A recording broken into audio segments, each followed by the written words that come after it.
discussed properties of parallelogram and the examples related to the properties of parallelogram. Now here we are going to discuss the property of rectangle, that is diagonals of rectangle are congruent. So these two diagonals are congruent, that we have to prove. So quadrilateral ABCD is a rectangle. So the other properties we can use here to prove the property, that is diagonal AC congruent diagonal BD. मग त्यासाठी segment AB congruent segment DC. This is equation 1. These are opposite sides of rectangle. So this is first. Then angle ABC congruent angle DCB.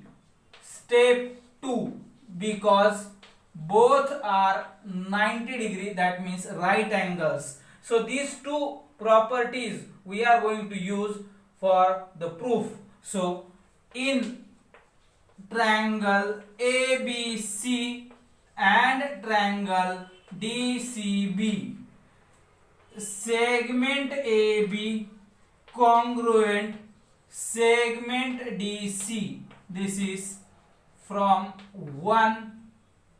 Angle ABC congruent angle DCB. This is from 2, or you can write the reason both 90 degree. And the third element is segment BC congruent segment CB. This is common side. Therefore triangle ABC congruent triangle DCB by. तर पहा, एक त्रिकोण डोळ्यासमोर ठेवायचा ABC हा त्रिकोण. तर त्यामध्ये ही साइड आपण करस्पॉन्डिंग साइडला कॉन्ग्रुएंट दाखवली, हा अँगल त्याच्या करस्पॉन्डिंग अँगलला कॉन्ग्रुएंट दाखवला, आणि ही साइड ही कॉमन साइड म्हणून वापरली. तर एस टेस्टने हे दोन ट्रायंगल कॉन्ग्रुएंट झाले, म्हणून या ठिकाणी S test. Therefore we can write segment. आता करस्पॉन्डिंग साइड आपल्याला कोणती पाहिजे, तर AC आणि BD. तर segment AC congruent segment DB corresponding side of congruent triangle. पण हे सेगमेंट या साइड्स आहेत कुणाच्या, तर या ट्रायंगलच्या. पण ही जी AC आहे ही क्वाड्रिलॅटरलचा डायगोनल आहे, म्हणून या ठिकाणी शेवटी द्यायचं diagonal AC congruent diagonal BD. DB म्हणजेच BD लिहिलं तरी काही अडचण नाही. तर अशा पद्धतीने आपण हे प्रूव्ह करू शकतो.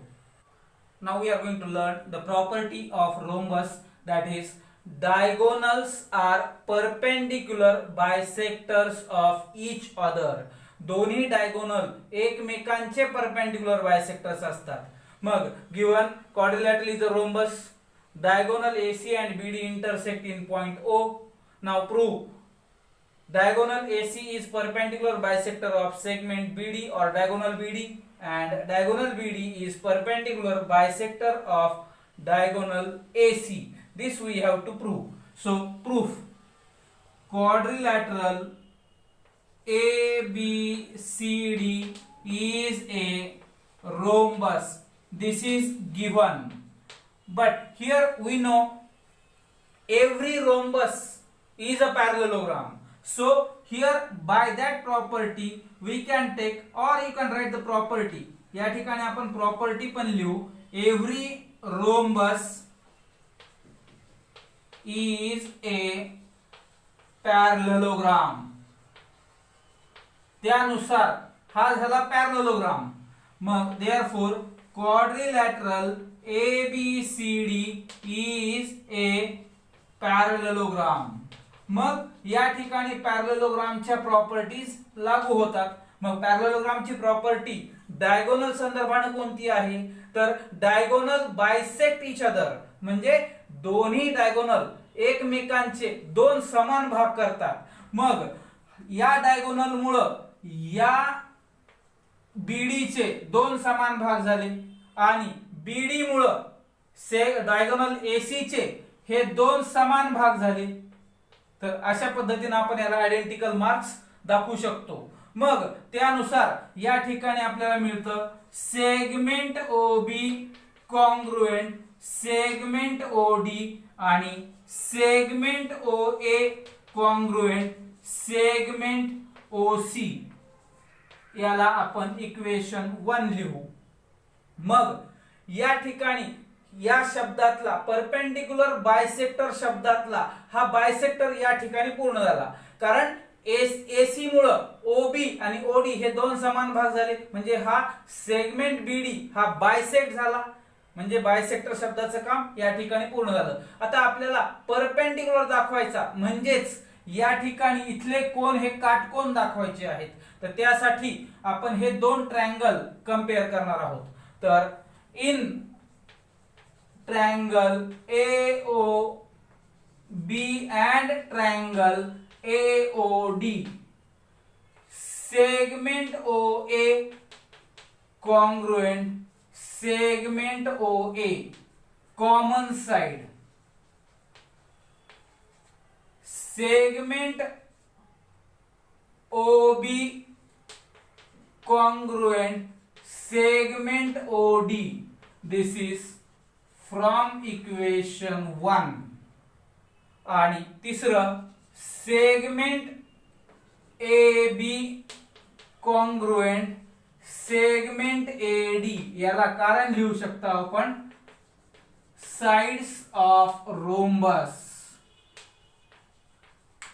Therefore triangle AOB congruent triangle AOD by SSS test. मग SSS टेस्ट ने हे दोन ट्रायंगल कॉन्ग्रुएंट झाले. मग हे दोन अँगल कॉन्ग्रुएंट झाले. मग या ठिकाणी आपण लिहू शकतो angle AOB congruent angle AOD by corresponding angles of congruent triangles. पण हे दोन्ही अँगल हे लिनियर पेअर आहेत. मग त्यासाठी आपण याला इक्वेशन नंबर लिहू, इक्वेशन 2. मग हे दोन्ही अँगल हे लिनियर पेअर आहेत. तर measure of angle AOB plus measure of angle AOD is equal to 180. कारण या ठिकाणी लिहायचं लिनियर पेअर ऑफ अँगल्स. पुढं हे दोन्ही अँगल कॉन्ग्रुएंट आहेत. मग एकाच नाव वापरायचं. AOD च्या जागी आपण AOB इथे लिहू शकतो. म्हणजेच angle AOB plus angle AOB हे झालं 2 angle AOB is equal to 180. हा बदल आपण केला आहे फ्रॉम इक्वेशन 2. त्यामुळे इथे लिहू शकतो आपण फ्रॉम इक्वेशन 2. मग measure of angle AOB is equal to 180 upon 2, that is measure of angle AOB is equal to 90 degree. मग हा AOB हा एक कोण जर 90 झाला तर हा याचा लिनियर पेअर आहे म्हणून हा 90 झाला. याचा हा अपोजिट अँगल आहे म्हणून हा 90 झाला. याचा हा अपोजिट अँगल आहे म्हणून 90 झाला. म्हणजे या ठिकाणी इथले सगळे कोण हे 90 अंशाचे होतील. म्हणजेच या ठिकाणी दोन्ही डायगोनल कशाही पद्धतीने एकमेकांना परपेंडिक्युलर राहणार आहेत आणि बायसेक्टर तर आपण दाखवलं आहे. मग therefore diagonal AC perpendicular diagonal BD. मग देअरफॉर याला आपण स्टेप नंबर 3 लिहू. मग from 1 and 3 we can write diagonal AC is perpendicular bisector of segment किंवा डायगोनल बीडी. आणि हेच वाक्य आपण उलटही करून लिहू शकतो पुढं. तर similarly we can write diagonal BD. आता हा बीडी इथं घ्यायचा. BD is perpendicular bisector of segment और डायगोनल एसी. तर अशा पद्धतीने दोन्ही स्टेटमेंट या ठिकाणी शेवटी लिहायचे आहेत. तर अशा पद्धतीने आपण ही रोम्बस ची प्रॉपर्टी प्रूव्ह करू शकतो. Now this is example number 1 from 5.3. So quadrilateral ABCD is a rectangle. AC is equal to 8. We have to find out OB. This example we will solve first. So solution: quadrilateral ABCD is a rectangle. So we can write diagonal AC congruent diagonal BD. म्हणजे हे दोन्ही diagonal congruent असतात. मग या ठिकाणी आपण लिहू AC is equal to BD is equal to 8 centimetre. हे झालं एका प्रॉपर्टी नुसार डायगोनलचा कॉन्ग्रुएंट प्रमाण. मग पुढची प्रॉपर्टी आहे डायगोनल बायसेक्ट इच अदर. तर त्याप्रमाणे diagonal bisect each other. याप्रमाणे OB is equal to half of BD. त्याप्रमाणे half of 8 is equal to 4 centimeter. OB is equal to 4 centimeter. त्यानंतर दुसरा भाग angle CAD 35. We have to find out angle ACB. तर या दोन line parallel line आहेत कारण opposite sides of rectangle are parallel. So segment AD parallel segment BC. Therefore angle DAC congruent angle ACB. Alternate angles. Alternate angles. Therefore, measure of angle DAC is equal to measure of angle ACB is equal to 35. Therefore, measure of angle ACB is equal to 35 degree. Now this is example regarding rhombus. So quadrilateral PQRS is a rhombus. So here PQ is given 7.5 and QRE is asked. So all sides of rhombus are congruent. By that property here we can say segment PQ congruent segment QR. Therefore PQ is equal to QR is equal to 7.5. Therefore QR is equal to 7.5 units. So in this way we can write the side QR. Now regarding QPS, angle QPS is 75 degree. We have to find out these two angles. So first of all we will write this angle. So angle SRQ congruent angle QPS, because these two are opposite angles of rhombus, so they are congruent. So here you can write opposite angles of rhombus. So therefore measure of angle SRQ is equal to measure of angle QPS is equal to 75. So therefore measure of angle SRQ is equal to 75. आता हा PQR. तर हा P आणि हा Q हे दोन्ही adjacent angles आहेत. तर adjacent angles of rhombus are supplementary. त्याप्रमाणे measure of angle QPS plus measure of angle PQR is equal to 180. So angle QPS is 75 plus measure of angle PQR is equal to 180. Measure of angle PQR is equal to 180 minus 75, that is 105. So measure of angle PQR is equal to 105 degree. This is example number 3. So quadrilateral is a square. We have to find out measure of these three angles. So first of all we will write the property diagonals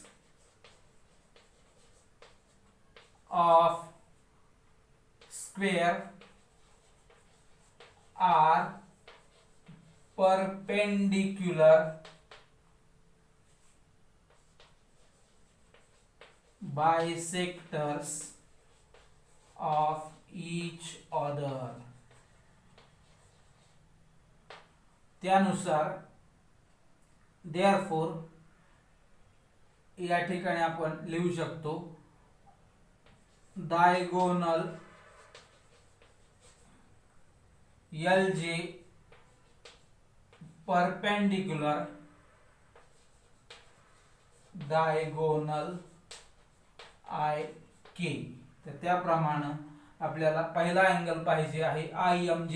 IMJ हा 90 चा होईल. Measure of angle IMJ is equal to 90 degree. हा झाला पहिला कोन. यानंतर JIK हा कोन पाहिजे आणि तिसरा अँगल LJK. तर त्यासाठी आपण वेगवेगळ्या पद्धतीने उदाहरण सोडवू शकत असतो. Diagonal IK congruent diagonal JL. त्याला आपण शॉर्ट मध्ये IK is equal to JL लिहू. मग दोन्ही बाजूला हाफ न मल्टिप्लाय केलं तर 1/2 multiplied by IK is equal to 1/2 multiplied by JL. मग IK चा अर्धा भाग आपण हा IM घेणार आहोत. मग IM is equal to JL चा अर्धा भाग आपण JM घेणार आहोत. मग याला स्टेप नंबर 2 लिहायचा. IM आणि JM हे दोन्ही कॉन्ग्रुएंट आहेत. मग हा ट्रायंगल MIJ हा झाला isosceles triangle.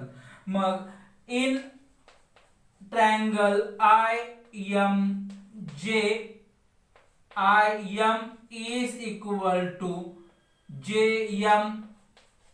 Therefore we can write angle MIJ congruent angle MJI. हे दोन्ही अँगल कॉन्ग्रुएंट होतील.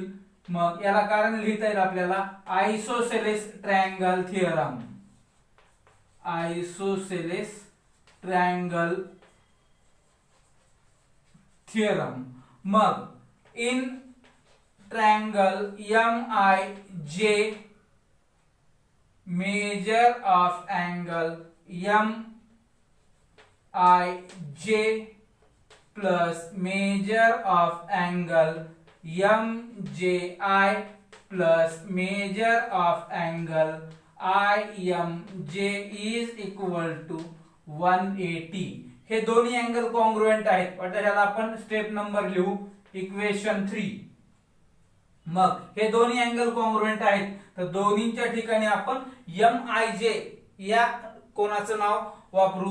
मग हे झालं 2 into measure of angle MIJ plus हे IM जे आहे 90 is equal to 180 to measure of angle MIJ is equal to 90 degree. Therefore measure of angle MIJ is equal to 90 upon 2, that is measure of angle MIJ is equal to 45.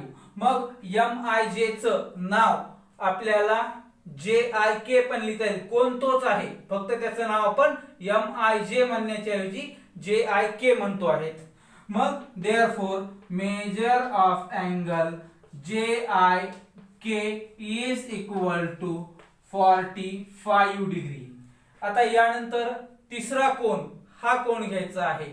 त्यासाठी पण त्याच पद्धतीनं आपण या दोन side congruent घेतल्या तर हे दोन अँगल कॉन्ग्रुएंट होतील आणि हे दोन अँगल कॉन्ग्रुएंट झाले तर हा 45 आणि हा 45 होईल. तर त्याच पद्धतीने आपल्याला याला पण लिहिता येईल. मग similarly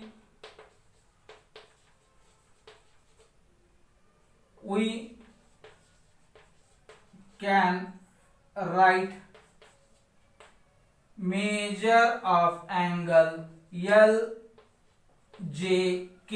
is equal to 45 degree. Now next example is example number 4 regarding rhombus. Both the diagonals are given. We have to find out length of side of the rhombus. So solution, we know diagonals. First of all we will write quadrilateral ABCD is a rhombus. Then we will write the property diagonals of rhombus are perpendicular bisectors of each other. मग त्यानुसार आपल्याला पहिल्यांदा लिहिता येईल angle AOD is equal to 90 degree. सगळेच कोन काटकोन होतात पण आपण एकाच या कोनासाठी घेणार आहोत, तर हा कोन काटकोन होतो हे लिहिलं आपण. त्यानंतर हा AC 20 आहे तर हा अर्धा भाग आपण घेणार आहोत, तर त्यासाठी OA is equal to half of AC, that is half of 20 is equal to 10 centimeter. OA is equal to 10 centimeter. आता OD is equal to half of BD, that is half of 21. So 21 upon 2 centimeter. अशाच पद्धतीने आपण याला राहू देऊ. यानंतर या त्रिकोणामध्ये या दोन्ही साइड आपल्याला कळाल्या, तिसरी बाजू काढता येते पायथागोरस थिअरमचा वापर करून. मग in triangle AOD angle AOD is equal to 90 degree. Therefore AD square is equal to OA square plus OD square. या ठिकाणी त्याचं कारण लिहायचं पायथागोरस थिअरम. मग AD square is equal to OA. OA is 10. So 10 square plus OD is 21 upon 2 bracket square. मग याचा square करून घ्या, तर हा झाला 10 स्क्वेअर 100 प्लस हा झाला 441 अपॉन 2 चा झाला 4. मग याला सोडवाय क्रॉस मल्टिप्लिकेशन घेऊ. 4 into 1 4, 4 into 100 हे झालं 400 प्लस 441 into 1 441. मग हे झालं 841 upon 4. AD square is equal to, मग AD इज इक्वल टू हे झालं 841 चं स्क्वेअर रूट हे आहे 29 आणि 4 चं 2 म्हणजेच हे झालं 14.5 centimetre. AD is equal to 29 upon 2 म्हणजेच 14.5. सो AD म्हणजे side. So side of rhombus is equal to 14.5 centimetre. आता याच्यानंतर पेरिमीटर काढायचं आहे. तर perimeter of rhombus is equal to 4 multiplied by side. So 4 into side is 14.5. या दोघांचा गुणाकार करायचा. 4 पंचे 20 ला 0 हातच्या आले 2, 4 चौक 16 आणि 2 18 ला 8 हातच्या आला 1, 4 एक 4 आणि 1 5 म्हणजे 58 सेंटीमीटर. हे झालं पेरिमीटर ऑफ रोम्बस. तर अशा पद्धतीने आपण हे उदाहरण सोडवू शकतो. Now this is question number 5. Here we have to state whether the given statements are true or false and that too with the reason. So first is every parallelogram is a rhombus. प्रत्येक parallelogram हा rhombus असतो हे prove करायचे. मग याचा अर्थ या parallelogram मध्ये रोम्बसच्या सगळ्या प्रॉपर्टीज दिसल्या पाहिजेत तर हा पॅरलोग्राम हा रोम्बस होतो. मग रोम्बसच्या सगळ्या प्रॉपर्टीज याच्यामध्ये दिसतात का? तर नाही दिसत. कारण कोणती नाही दिसत? तर रोम्बस मध्ये diagonals are perpendicular bisectors of each other. तर ती प्रॉपर्टी या ठिकाणी दिसत नाही. म्हणून प्रत्येक पॅरलेलोग्राम हा रोम्बस होऊ शकत नाही. मग त्यासाठी या ठिकाणी लिहायचं false because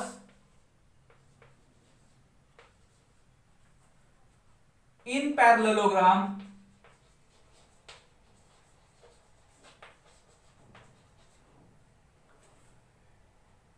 diagonals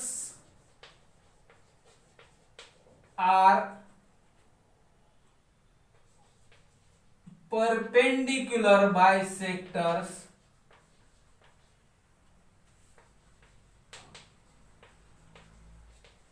of each other. This property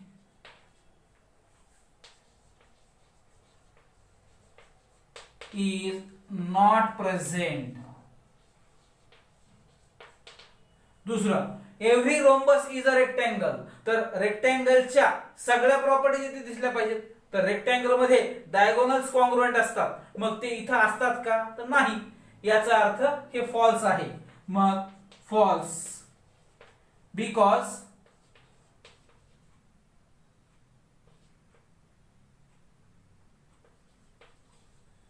because diagonals of rhombus are not congruent. तिसरं, every rectangle is a parallelogram. तर पॅरलेलोग्रामच्या सगळ्या प्रॉपर्टीज इथे दिसतात का? ते पाहायचं. तर हो दिसतात. पहा, डायगोनल्स बायसेक्ट इच अदर आहे. अपोजिट साइड्स आर कॉन्ग्रुएंट आहे. अपोजिट साइड्स आर पॅरलल आहे. त्यानंतर ऍडजसंट अँगल्स आर सप्लिमेंटरी आहे. सगळ्या प्रॉपर्टीज याच्या इथं आहेत. याचा अर्थ every rectangle is a parallelogram. हे आहे ट्रू. मग याला कारण लिहायचं because all properties of parallelogram are present in rectangle. त्यानंतर पुढं every square is a rectangle. प्रत्येक स्क्वेअर हा रेक्टँगल असतो. तर रेक्टँगलच्या सगळ्या प्रॉपर्टी याच्यामध्ये दिसल्या पाहिजेत. तर सगळ्या प्रॉपर्टी ज्यामध्ये आहेत म्हणून हे true. Because all properties of rectangle are present in square. त्यानंतर every square is a rhombus. तर रोम्बसच्या सगळ्या प्रॉपर्टीज इथं असल्या पाहिजेत. मग रोम्बसच्या property diagonal are perpendicular bisectors of each other आहे, अपोजिट अँगल्स आर कॉन्ग्रुएंट आहे, अपोजिट साइड्स आर पॅरलल आहे, ऑल अँगल्स आर कॉन्ग्रुएंट आहे. म्हणजेच या ठिकाणी हा square, every square is a rhombus. Correct. So true, because all properties of rhombus are present in square. त्यानंतर every parallelogram is a rectangle. मग प्रत्येक parallelogram हा रेक्टँगल असण्यासाठी रेक्टँगलच्या सर्व प्रॉपर्टीज इथं पॅरलेलोग्राम मध्ये असल्या पाहिजेत. मग रेक्टँगलची property all angles are congruent ही इथं नाहीये, फक्त इथं अपोजिट अँगल्स कॉन्ग्रुएंट आहेत. मग या ठिकाणी याच्या प्रॉपर्टी याच्यामध्ये प्रेझेंट नाहीत, म्हणून हे फॉल्स. मग एक प्रॉपर्टी त्यासाठी रेफरन्स घ्यायची, false, because all angles of parallelogram are not congruent. त्यावेळी तुम्ही all diagonals are not congruent ही पण घेऊ शकता, कारण रेक्टँगल मध्ये डायगोनल कॉन्ग्रुएंट असतात, ते इथं असणं गरजेचं आहे, पण इथं डायगोनल कॉन्ग्रुएंट नसतात. प्रत्येक आकृतीमध्ये डायगोनल कॉन्ग्रुएंट नसतात.